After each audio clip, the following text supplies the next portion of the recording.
In today's video, I'm going to be showcasing this really nice toy. This one is definitely harder to find, but it's from Pee-wee's Playhouse in 1988. It was made by Matchbox, and this was one of Pee-wee's friends. It was Pee-wee's pal, Billy Baloney, and it's an 18-inch ventriloquist doll. The ID number from the Matchbox company was 3540. This guy is in really nice shape.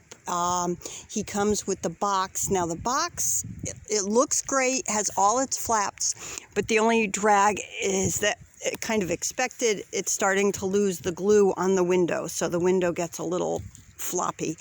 But it's got the as seen on TV, and it's got the whole Pee-wee marketing here, the Pee-wee's Playhouse, and it's puppet-like action, ventriloquist instruction booklet enclosed.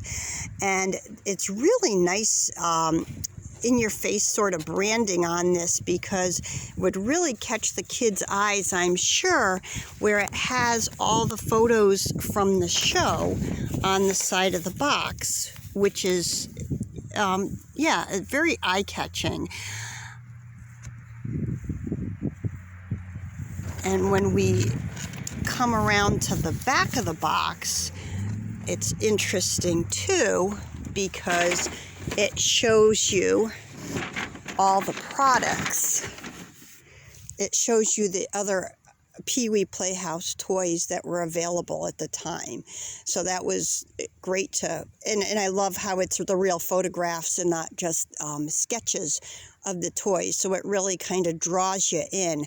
These Pee-wee toys, I rarely come across. They're just a hard to find, and at least in my experience, they're a harder to find toy. We've been selling since January 2000, and we were collecting before then.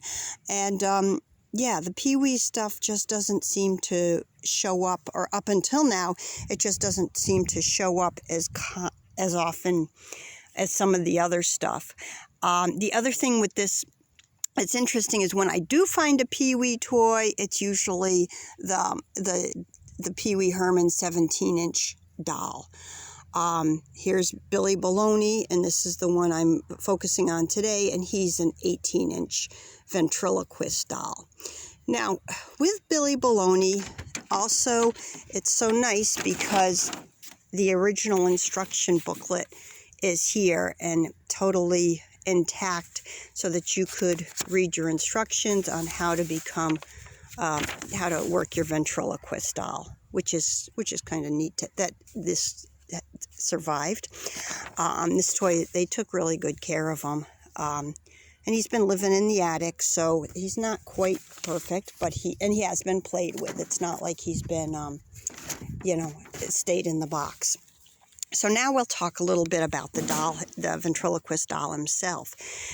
He's got he's got his necktie on, and his clothes are like tacked on, and he has this hard plastic head, and I'll show you in a minute, but his eyes move, and of course his mouth moves, and he's really well made. And he has these cute little plastic hands, and the rest of he's all floppy, but he does have his plastic hands, and they're in good shape. Nobody chewed them up or anything. And then we go to his little, same thing, where he's got the little cloth limbs, but he's got his little plastic shoes. So he's very soft and floppy, except for his head, hands, and feet. When we turn him over on the back, you'll see, and this guy's in nice condition. It's all soft on the inside there.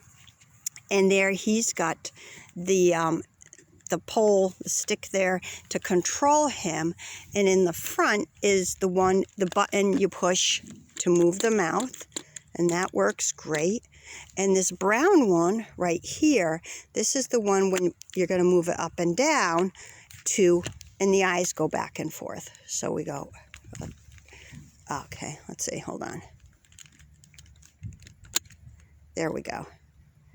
I'm holding the camera with my right hand, and I'm maneuvering with my left hand, and I'm not a lefty. but the eyes will click back and forth and the mouth moves.